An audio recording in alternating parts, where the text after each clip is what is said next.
The Cowbird in Your Mind, How the Ego Laid an Egg in God's Nest.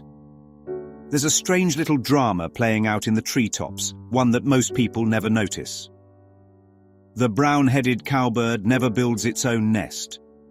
It doesn't raise its own young. It waits. It watches.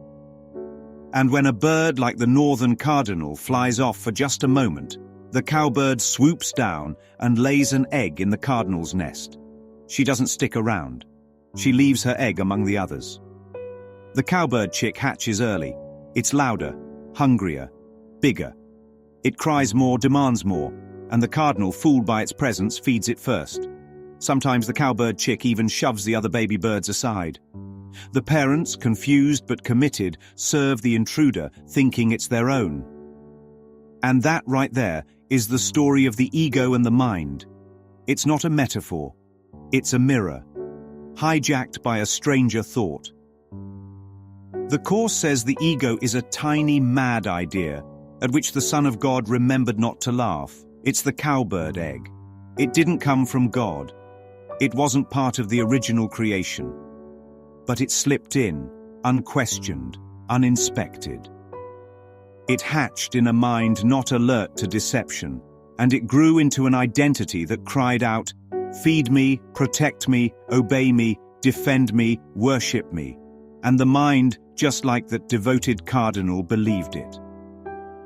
It started feeding the false self, the thought of separation, the voice of fear, judgment, scarcity, comparison, and death. The real ideas of God, peace, love, stillness, innocence, got pushed to the margins, ignored or forgotten altogether. Why? Because the cowbird cries louder.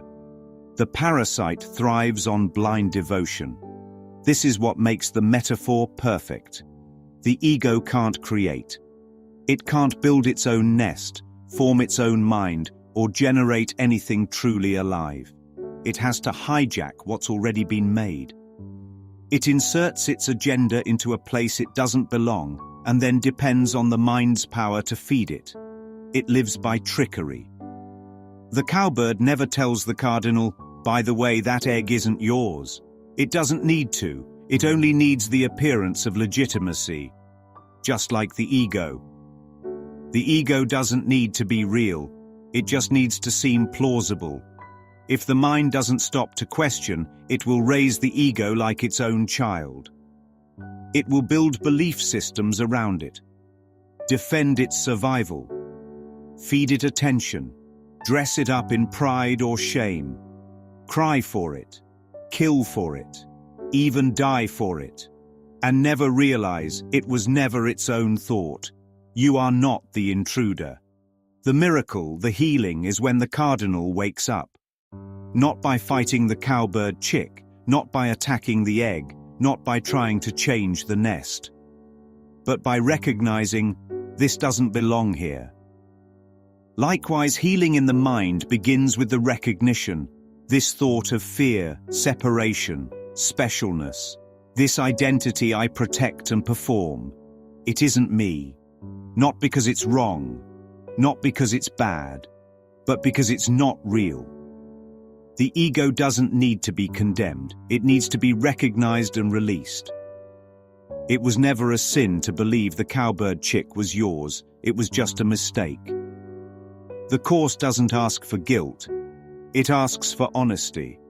That's what unnests the ego. The chick that cries the loudest isn't always yours.